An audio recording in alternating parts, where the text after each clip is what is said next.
Welcome to the Gifts from the Edge podcast, where you are about to meet parents and professionals, educators and entrepreneurs who have taken the path less traveled, and by doing that, have made all the difference. Now it's time to step out of the ordinary. Here's your host, Andrew Lord. Hello everyone and welcome back to Gifts from the Edge. Andrew Lord here with you, and today we are with Bronwyn O'Brien. She's the author of The 7 Mountains of Influence, and here with us today to talk about understanding what is your purpose, and she's got some amazing stories to share from her own background that have shaped her perspective. Bronwyn, it's so good to finally catch up and be doing this. Welcome to the podcast. It's great to see you and have a chat with you again, Andrew. Thanks, Bronwyn. All right, so perhaps we could start there.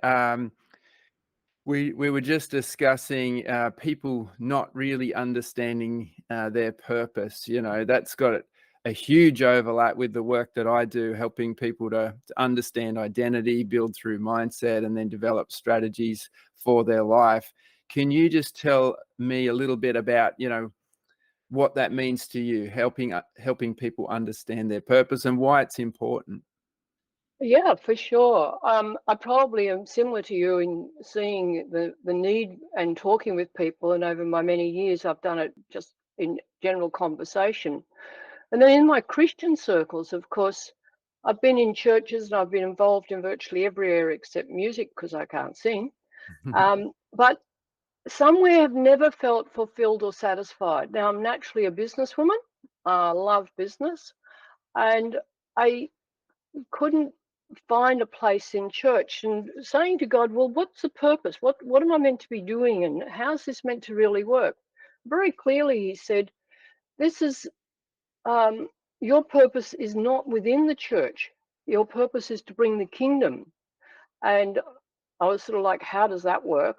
And so that took me on a path of beginning to understand and do a lot more research, which really led me into reading books about God in the workplace. And Your Work Matters to God by Sherman was one of the first I've read. Larry Burkett's Business by the Book. And I've just got a whole library of those things. So that started way back in the late 80s and early 90s. And following that path down, very clearly in 1994, 95, I'm leaving church. God very clearly said to me, what I'm doing is outside these 4 walls. And I'm going, okay, that appeals to me because what I do is outside the 4 walls of the church. This is one day as I'm leaving church. So he started giving me little snippets of information and had a hunger in me to keep finding out about God in the workplace. So Letourneau's book, Mover of Mountain of Men, there's some great books out there. Stanley Tam, God Owns My Business. Which was really about business people and God in their business and what was happening. So I started getting little pictures of what this could look like. And it's like, you've probably done a jigsaw puzzle, Andrew, and most people get a jigsaw puzzle and the first thing they do, they look at the lid. Okay, what's this picture meant to look like? Well, God does things differently, I can tell you. He gives me little bits of this puzzle, but he didn't give me the lid. And I've got all these little bits are beginning to fit together with books I've read, and I've gone, yeah, but how's this work? And then in 2003, I heard Lance Wallnau being interviewed by Oz Hillman. Oz Hillman heads up Marketplace Leaders. Lance Wallnau, 7 Mountains, a whole lot of, it's worth looking up Dr. Lance Wallnau. And he mentioned the 7 Mountains, and it was like, flick, God flipped over the lid of this jigsaw puzzle, and suddenly I saw it all, and I could see how we as Christians are meant to be influencing society in the 7 spheres, and what we do, where we are at our work and play, where we spend most of our time, is where God wants us to be effective. And that brought into me, what is my purpose? My purpose is not serving God in church. My purpose is bringing God's kingdom in the workplace, where I play, just in my other fields of influence. So that sort of started the beginning before I even wrote the book, but that's how I got to there. And once I found that, there came that settledness of I know what my destiny is. I know what my purpose is. So I started talking with other people and found so many particularly Christians, like, I don't know really what I'm meant to be doing. And they've never been validated in their place of work. I actually spoke to a local businessman, and very, very involved with his church. And this is many years ago now. And he said, "Oh, I can't wait to retire. Then I can serve God full time." And I thought, what sort of God would have you working, 60 hours a week, but not serving him? That didn't make sense to me. And it didn't make sense to most other people I was speaking with. So that's part of my journey of how I got to write this book, and very much have a passion about helping people discover their purpose and fulfill the destiny, what God designed them for. No, that's great. And the Long book answer. is no, that's good. And the book is a great framework to do that. And you've just sort of listed a whole bunch of different resources. And what we might do is we might get you to share some of those links. And if you're listening to this on the blog page, scroll to the bottom, you'll be able to see some of those links and just, branch out and start doing some of your own research as well. You mentioned there the difference between, kingdom and church. I understand that, you understand that, but there may be some people who are listening who don't necessarily pick the difference between the kingdom of God and what goes on in church. Can you just sort of, in a nutshell, just sort of explain the difference there for us, please? Yes. The church has taught people how to build the church. They haven't taught people how to bring the kingdom. And when you go through and you look at Jesus's teachings, he'd demonstrate the kingdom and say, the kingdom of God is here, it is with us, or it is upon us. And he taught the kingdom. He came from God to bring the kingdom, to show us how we are to bring the kingdom. He didn't teach about salvations, because it wasn't a matter at that point of believing in him because he hadn't died. It was, he's showing you the way to live and be in the kingdom. So often we've been led to believe that our impact for the kingdom of God is measured by the number of salvations.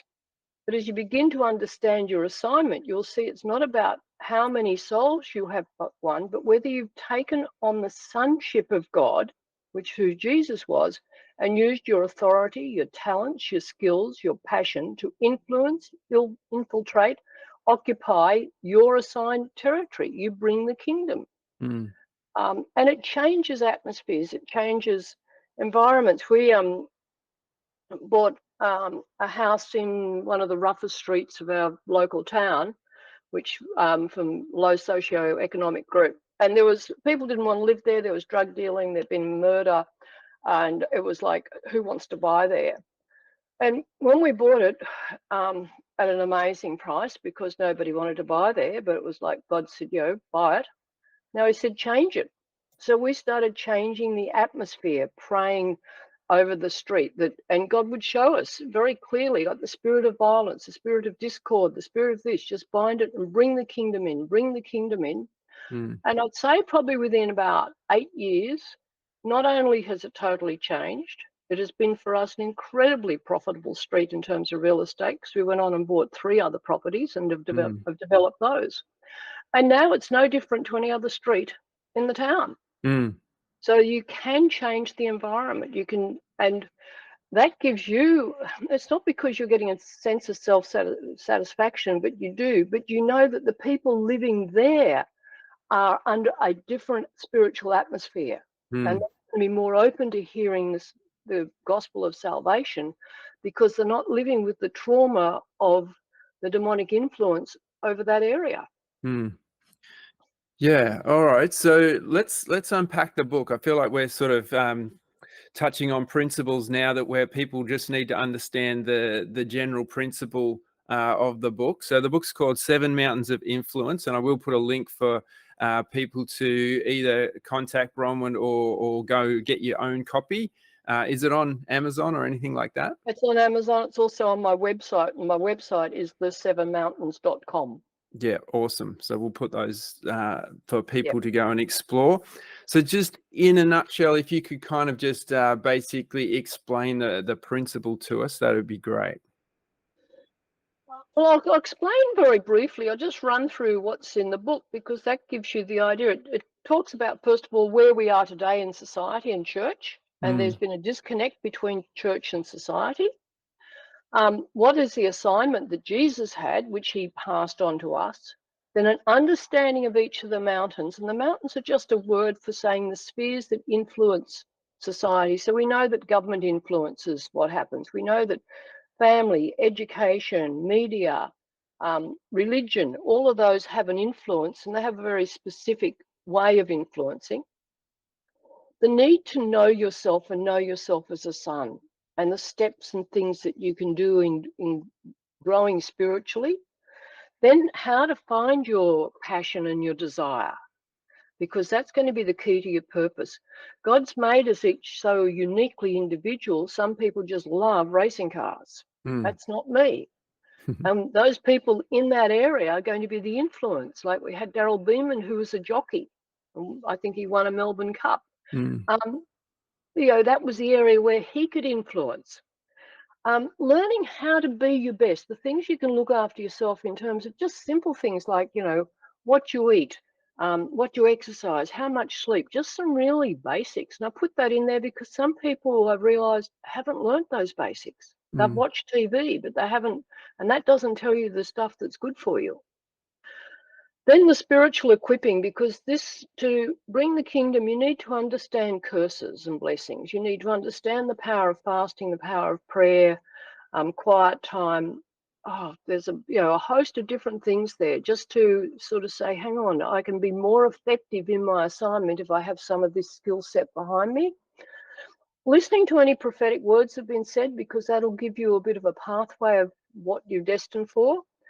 And then starting to actually, I'll call it take territory, but you're starting to take hold of your assignment and having an influence where you're living, where you're working, where you're playing. And there's so many testimonies of people, because they were there, things changed. And we carry the light of God. We walk into a room, we carry that light, whether we see it or not. So, and all this ties up, you have such a sense of fulfillment because for this reason I was born. That's what I want to take people to, that place. Yes. Yep.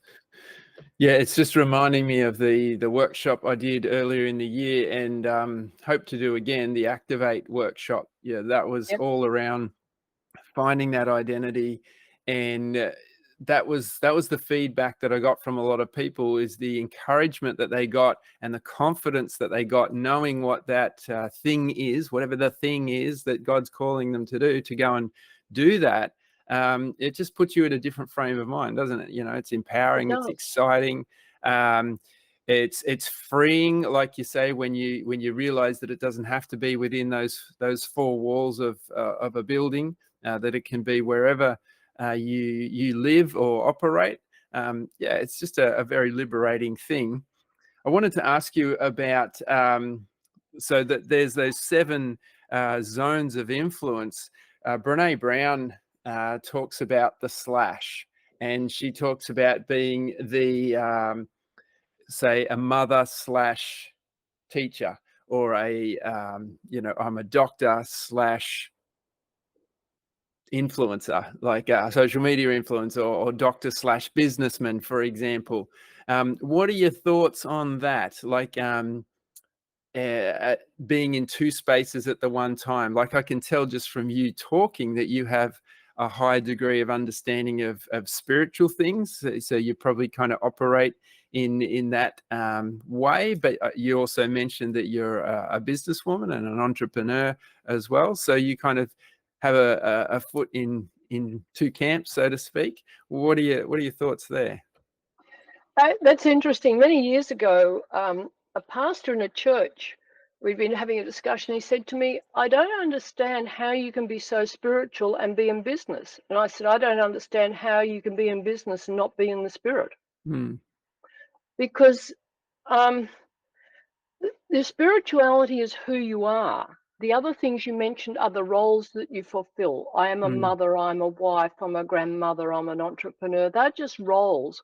But mm, the core of me is who I am. And the spirit of me is manifested in all those roles in different ways. mm, It actually enhances who you are. mm, Um, so the roles don't define you. mm. Yeah, I Who like you are is who you are.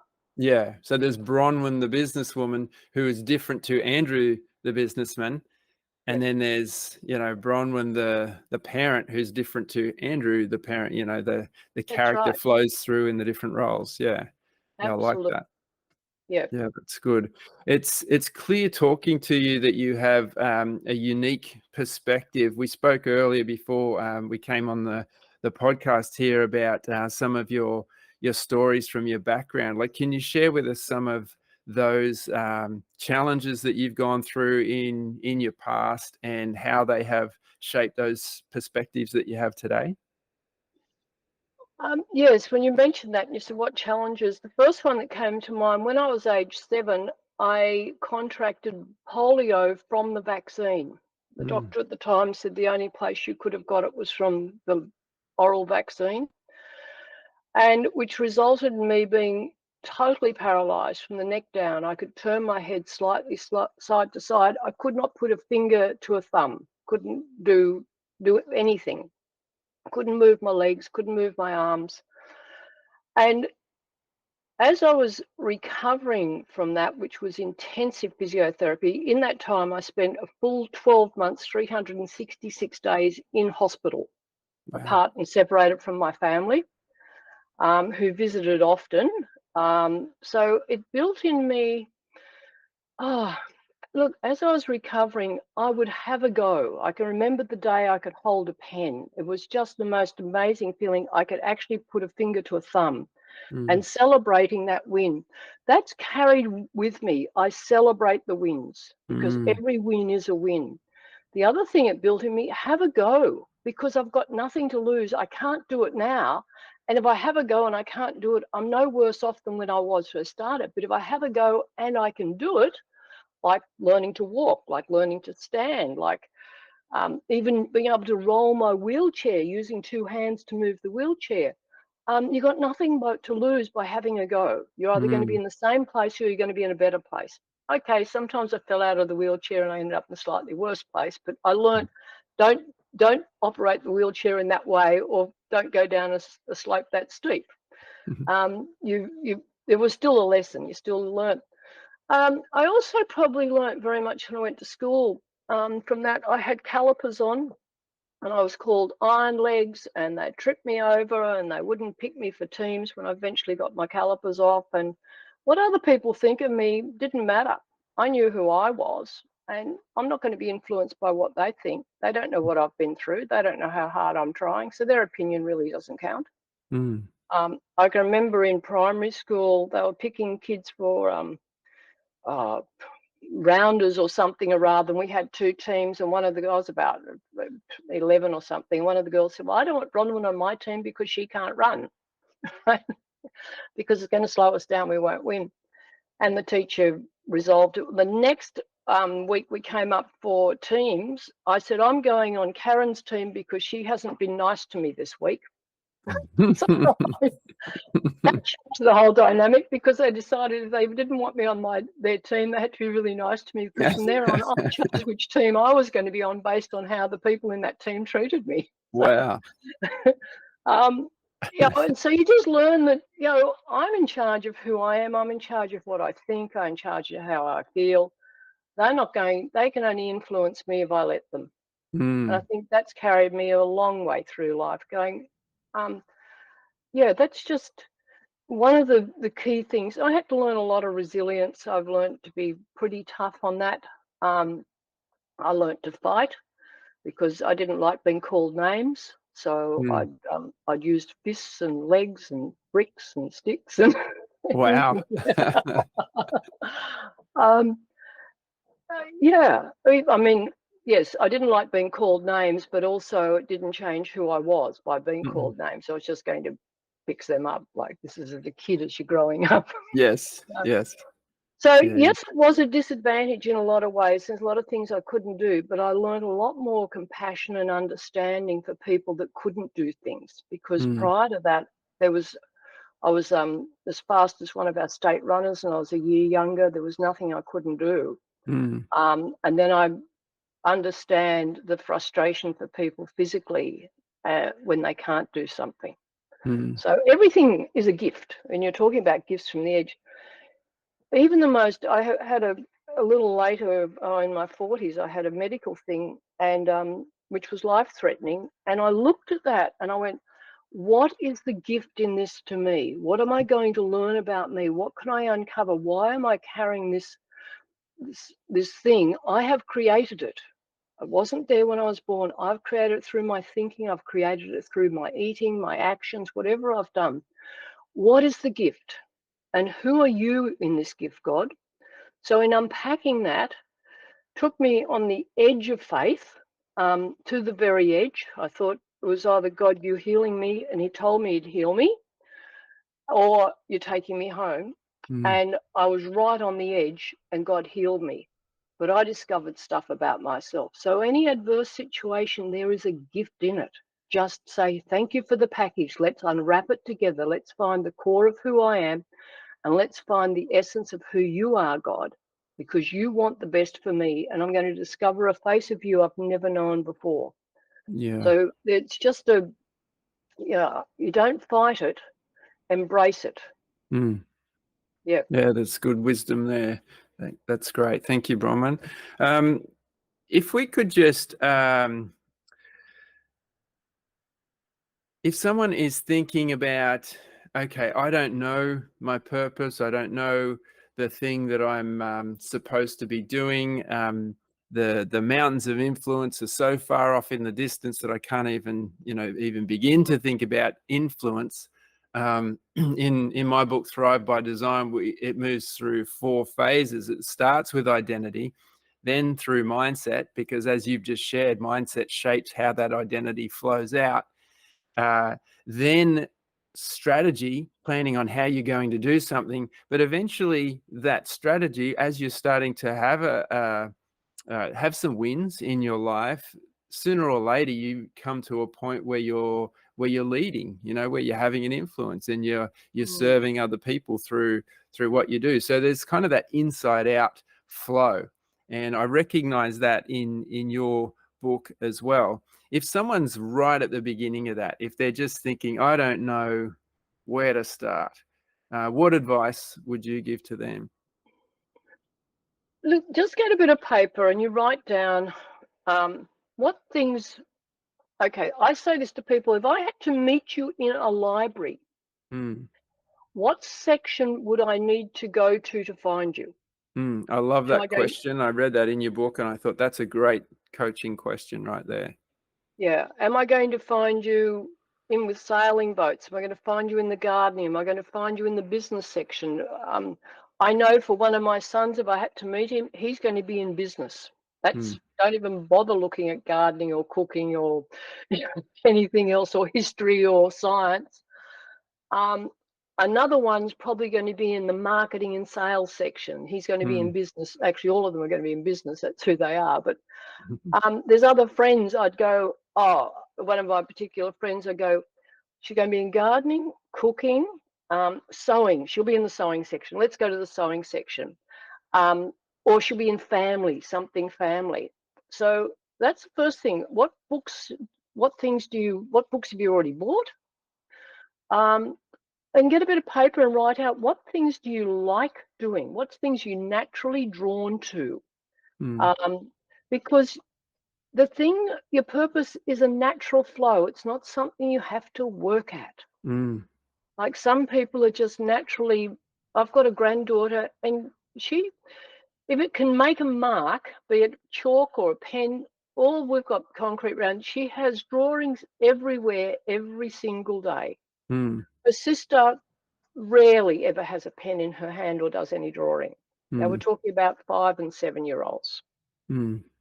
So they just naturally go that way. I have a grandson who he has the neatest, tidiest, most structured, organized, meticulous room you have seen. His father's an engineer. His grandfather was an engineer. His great-grandfather was an engineer. If this kid isn't an engineer, I don't know what I'm looking at. He just naturally has everything structured, organized, square, and tidy. So look at what you do naturally. What things interest you? What things do you want to be involved with? And you start writing them down, and you go, and then in choosing those, you're realizing you're choosing not the other. And the other thing is to look at, am I energized by people or am I drained by people? Because some people are great in the back office doing paperwork and filing, and some people are great on reception talking to the people. Another one I ask people, if we're going to put a play on, and it'd be an actor, a director, a person that makes the props, or a person that's going to sell the play. I think they're the four. Which role would you choose? That's a good one. Yeah. And some people, I've got a granddaughter, she's going to be front and stage. Yeah. Yeah. And you just know, and this one's going to make sure, like the grandson, when the kids do their little plays, he also always makes sure the music's working, the speaker's working, the backdrops are working. He looks after all that. Does he want to stand in front of the camera? No. Can you get his sister off the stage? No, you can't. Yeah. No, they're good guides. Yeah. I always think that the question, particularly for teens, is what makes you angry or what makes you upset can be another insightful question. Because some of those things that we get upset about, if there's an injustice in the world, then that's right. Looking where you might feel that injustice strongly is a good indicator, I think. And you mentioned there are other people, working with other people. I think that there's keys that are hidden to ourselves in other people. I think God does that deliberately, puts the keys for ourselves, for unlocking ourselves into other people. So we're forced to have this interchange in this relationship and this, sometimes messy dynamic between other people just to figure out more about ourselves, which I think is brilliant, which is such a smart way to build a family, build a body. Yes. Oh, you're absolutely key. I've got a friend who's now a dear departed friend, but she, in interacting with her, brought out aspects of me that I rarely see. The part of me I like, but I rarely see it because it's only interacting with her that enabled that part of me to be revealed. And other people reveal parts of you to you that are not obvious because of who their personality is. Yeah, and I love it. I love when I discover another aspect of myself through the interaction with other people. Be it good or bad, there's sometimes I get a reaction in myself because they've hit a trigger that I go, whoa, what was that all about? But that tells me I need healing. It wasn't about what they said or did. It's if I've reacted, that's an aspect of me that's not right, that needs some work on.